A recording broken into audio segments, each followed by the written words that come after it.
அறிவும் அழகும் சங்கமித்த நீ ஒரு அதிசயம், படைப்பாளி பிரம்மன் வித்தை ரகசியம், நடனம் நளினம் கணினியின் மனனம், யாரடி நீ விஸ்வாமித்ரன் மயங்கிய ரம்பையா, காமன் கரும்பு வில்லின் அம்பையா, விரைவில் வெள்ளித்திரையில் ஜொலிப்பாய் ஒரு தாரகையாய்.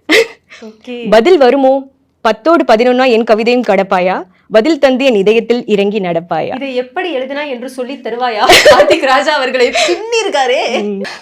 So nice. அண்ட் பிரதீபா அவர்களுக்கு பாட்டு மேல இருக்க ஈர்ப்பு எப்பயில இருந்து வந்தது? ஈவன் இப்போ ஒரு ரேப் கூட ஒன்று வைரல் ஆச்சு, ஒரு ஸ்ரீலங்கன் பையன் அருள் பாருன்னு. நான் இப்போ ஃப்ரெண்ட்ஸ் நாங்கள். ஏன்னா நான் டவுட்ஸ் கேட்பேன். சிஞ்சிதம்னுலாம் யூஸ் பண்ணியிருப்பார் ஸ்ரீலங்கன் தமிழ், அப்படின்னா என்ன இரணமடுன்னு நான் கேட்டு இப்போ ஃப்ரெண்ட்ஸ் ஆகிட்டோம். ஸோ பிடிக்கும், ப்ராக்டிஸ் பண்ணிடுவேன். ஃப்ரெண்டோட பாட்டு எங்களுக்காகவும் பாடி காமிச்சிங்கன்னா நல்லா இருக்கும். அவரே முடிஞ்ச அளவுக்கு எல்லா இன்டர்வியூலையும் பாடிட்டாரு. பாடி நிறைய கேட்டுட்டோம். பட் ஒரு பெண் மறுபடியும் அதே மாதிரி ஒரு ரேப்ல பாடினா அவரு சந்தோஷப்படுவார் இல்லையா, எல்லாருக்கும் ரீச் ஆயிருக்குன்னு. அது அவருக்கு தெரியும்.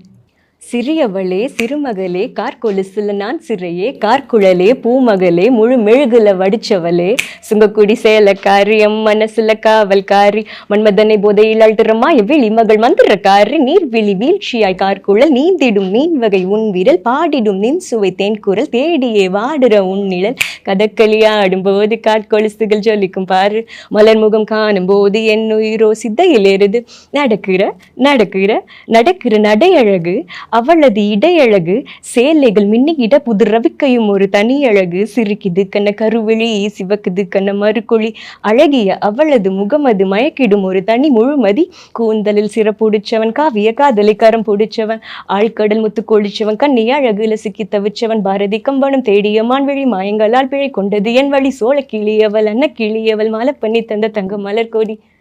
எஸ் அப்ப புரியல, இப்ப புரியுதுன்ற மாதிரி. எப்படி வந்து சிங்கிள் டேக் ஆர்டிஸ்ட் நாங்க இது வாங்குனீங்கன்னு எனக்கு தெரியல, பட் இப்ப எனக்கு புரிஞ்சிருச்சு. One best experience. நான் படிப்பேன், எல்லா கமெண்ட்டும் படிப்பேன், எல்லா கிரிட்டிசிசம் மெசேஜ் எல்லாமே படிப்பேன். ஓகே, அது கரெக்டா தப்பா அப்படின்னு நான் யோசிச்சு பார்ப்பேன். சில இது நான் தப்பா பண்றதையும் சொல்லியிருப்பாங்க, அதை நான் மாத்திக்குவேன். ஓகே, அதை நான் மாத்திக்கணும். அதை நான் ஹர்ட் எல்லாம் ஆக மாட்டேன். ஓ இது தப்பா இருக்கு போலன்னு யோசிச்சு பார்ப்பேன், தப்பா இருந்தா மாத்திக்குவேன். எனக்கு கரெக்ட்னு படுறது தப்பா சொன்னாங்கன்னா அவங்களுக்கு புரியல, அவங்களோட இதுக்கு அது நம்ம போய் எக்ஸ்பிளைனும் பண்ண முடியாதுன்னு அதை விட்டுடுவேன். அந்த கோவம் அப்படின்றதுலாம் வராதா?